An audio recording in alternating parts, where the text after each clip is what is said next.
With the birth of Prince George in London and the slow death of Anthony Weiner's campaign in New York, the world's invite to the inauguration of Iranian President Hassan Rouhani, one of Tehran's most high-profile events of the year, went fairly unnoticed, as did the rescinded inaugural invites that followed just days later.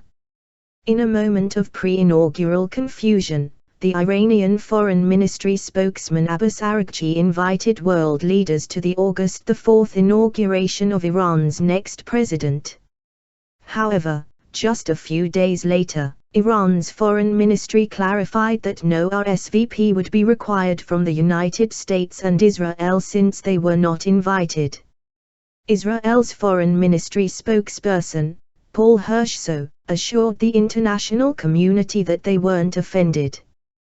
"We are not taking it personally," Hirschson said, flippantly overlooking what might have been a rare diplomatic opportunity.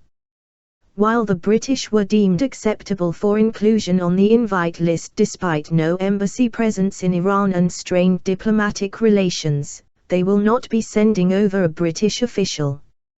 Douglas Alexander, Labour's shadow foreign secretary, has criticised the British decision not to attend the inauguration, even though they were invited.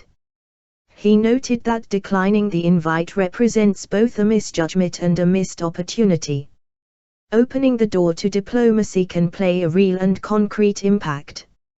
Even if the United States were included at the inauguration, it is unlikely that it would have responded by sending a high-level official to Iran to the event. This type of diplomatic resistance needs to be overcome if the US and Iran truly desire to work together to make progress on serious foreign policy issues in the region, such as Iraq, Afghanistan and Syria, and resolve differences in the realm of nuclear negotiations.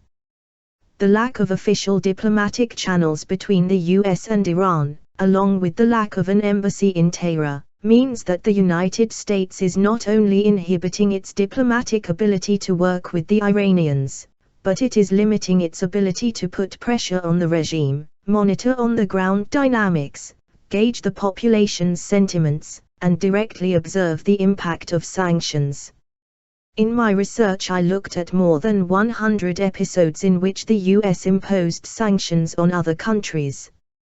I found that diplomatic engagement makes sanctions more effective, whereas disengagement has the reverse effect.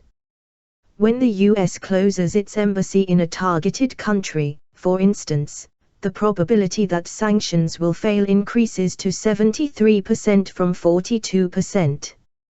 When controlling for other variables, simply increasing the economic costs imposed on the target state did not lead to compliance with demands.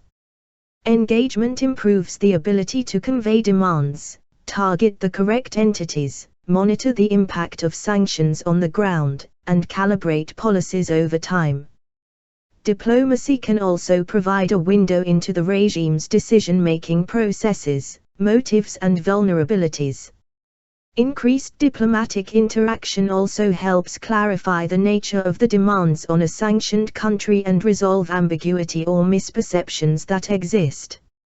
In a study conducted in 2011 that examines 900 sanctions episodes over 3 decades, findings illustrated that specific demands had a success rate of 53%, whereas only 18% of ambiguous demands were met.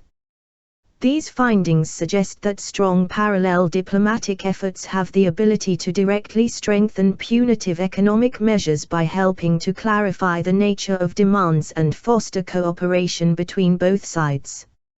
Unfortunately, when mutual suspicions and hostilities are present, leaders tend to resist diplomatic outreach.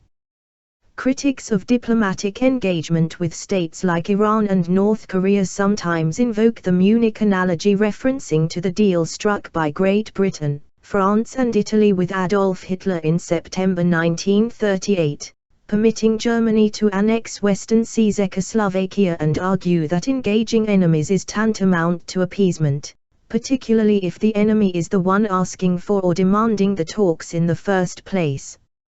However, such an analogy is misguided since diplomacy and appeasement are not the same thing. In fact, diplomacy can also be used in conjunction with ramping up pressure on a regime and more forcefully articulating and clarifying demands. Political leaders may also worry about appearing weak to domestic or international audiences if they make diplomatic overtures or express a willingness to negotiate with certain actors or states. These concerns can be even more salient if they are thinking about reversing from a strong and public position of non-engagement towards one of engagement. In other words, Iranian and US leaders may worry that their previous strategies will be perceived as failures if they modify their positions, and they may also fear losing credibility with certain segments of the population at home. While the inauguration may represent a missed opportunity, the United States can still seize the moment with diplomatic overtures of its own, both real and symbolic. Just last week, in what seems to be a gesture of goodwill, the U.S. Treasury Department already eased restrictions on some humanitarian aid and medical supplies entering Iran. In a recent and compelling piece about U.S. policy towards Iran in the New York Review of Books by William Lewis, Thomas R. Pickering, and Jim Walsh, the authors propose the United States initiate some of its own invitation diplomacy. They encourage the United States to express its openness to a meeting in the next few months between President Obama and President Rouhani, and that President Obama send a private letter or congratulatory message to the new Iranian president following the inauguration. There are serious and real differences between the US and Iran that will need to be worked out in the context of negotiations addressing the nuclear issue. However, the inauguration provides a window of opportunity for both countries to start taking symbolic diplomatic steps in the right direction.